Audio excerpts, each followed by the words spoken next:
Hello, this is Vishal Nagpure, director of Gurukul academy Nagpur.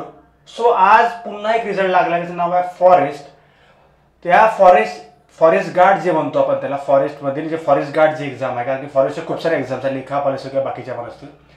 त्या forest गार्डचा पण result लागलेला आहे. यामध्ये पण एक प्रोसेस होती. आता ते प्रोसेसमध्ये काय म्हणजे प्रोसेस होती की ते मलाही माहिती नाही, जसं तलाठीमध्ये होतं. मार्क 1-2 मार्क वाढले, कारण म्हणजे जेव्हा स्टेबल आहे. फॉरेस्टमध्ये जवळपास सर्वांचे मार्क नियर अबाउट सेम आहे. पण आपल्याला काही गोष्टी बघायच्या फॉरेस्टमध्ये विद्यार्थ्यांनो, की जो पेपर आपला 120 मार्काचा होता, यांनी सांगितलं होतं की 45% जे विद्यार्थी आहेत ते क्वालिफाय होतील, बरोबर. आता त्यांनी फायनल मेरिट लिस्ट लावलेली आहे. आता काय आहे ते समजेल. आतापर्यंत कट ऑफ लागून जायला पाहिजे होता, पण कट ऑफ तर ठीक आहे. आता फायनल मेरिट लिस्टमध्ये 120 पैकी एक एक्झाम 54 मार्क काहीतरी पाहिजे, समजून घ्या. 54 मार्क्स लागतील निरोबोट आपल्या फिजिकलसाठी. तर आय होप की ज्यांचे पण स्कोर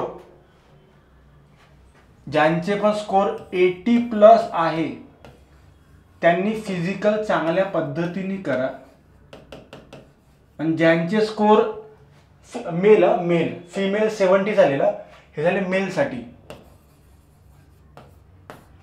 पण फिमेल जे आहे, मी सध्या कास्ट उल्लेख करत नाही कोणत्या, फिमेल जे आहे हे 65 to 70+ पण जर असेल तर त्यांनी फिजिकलचं आपलं चालू ठेवून द्या आतापासून, कारण की या 1-1.5 महिन्यात तुमची फिजिकल होणार आहे, हे लक्षात ठेवा. म्हणजे लक्षात ठेवा की एक जानेवारीच्या याच्यामध्ये रिझल्ट लागून जाईल. फेब्रुवारीच्या मिड नंतर 15 फेब नंतर निरबोट तुमची फिजिकलची एक्झाम चालू, फिजिकल तुमची प्रॅक्टिस चालू होऊन जाईल.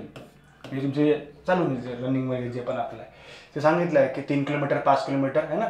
तर आपलं काम आहे की आता टायमिंगचं लावणं चालू, आणि थंडी पण आहे, विंटर आहे, टेन्शन नाही तेवढं. तर बघा, जो रिझल्ट लागलेला आहे, फायनल मेरिट लिस्ट लागलेली आहे, त्यात जास्त चेंजेस नाही आहे. 120 पैकी जे स्कोर तुमचे होते ते जवळपास स्कोर आहे. पण बघा, शेवटी पोस्ट असते. फॉरेस्ट गार्डची पोस्ट खूप जनरली ग्रुप सी खूप चांगली पोस्ट जवळपास आहे. तर बघा, या ठिकाणी नियर अबाउट फिमेलला मी सांगितलं 60 to 70 वाले मॅक्झिमम सेफ झोनमध्ये चालतील जवळपास, जर त्यांचा फिजिकल चांगलं गेलं तर.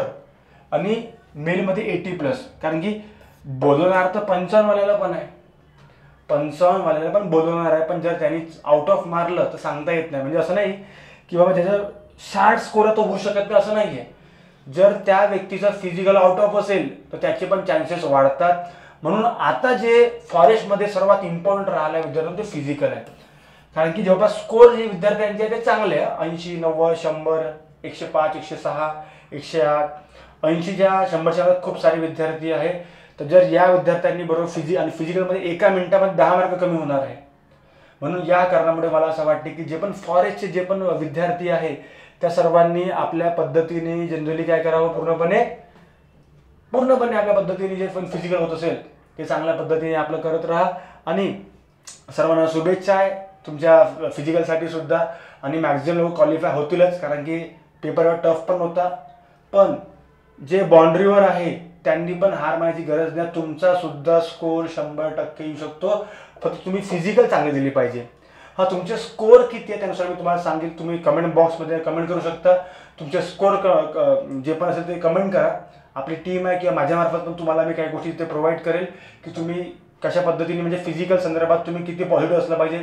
आणि फिजिकल करताना तुम्ही बाकी विषय करू शकत नाही, फिजिकल करत असताना तुम्ही बाकीचे एक्झाम करू शकत नाही जास्त चांगल्या पद्धतीने. म्हणून आणि बघा, फुल टाईम फिजिकल तुम्हाला करायची आहे 1.5 महिना. म्हणून तुम्ही कमेंट टाका, तुम्हाला मी सांगेल की तुम्ही फिजिकल केली पाहिजे की नाही. अदरवाईज तुम्ही नेक्स्ट एक्झामसाठी प्रिपेअर करा, कारण की फिजिकलमध्ये दिमाग आपला जास्त काम करत नाही, सर्वांना माहिती आहे. तर अशा पद्धतीने एक रिझल्ट लागलेला आहे पुन्हा फॉरेस्टचा. आणि बघा, फॉरेस्टची एक्झामसुद्धा ऑनलाईन झाली होती. मी एक मोहीम चालवत आहे. याच्यामध्ये एक मोहीम अशी आहे की त्या मोहीममध्ये मी असं म्हटलेलं आहे की एक परीक्षा एक एक्झाम. माहिती सर्वांना आवडेल की मला माहीत नाही, पण मॅक्झिमम लोकांना आवडलेली आहे आतापर्यंत की ही मोहीम आहे माझी, एक परीक्षा एक पेपर आणि एकच दिवस. हा तुम्हाला सर्वांना शेअर करायचा हा व्हिडिओ बनवलेला आहे मी. हा व्हिडिओ तुम्ही सर्वांनी बघा.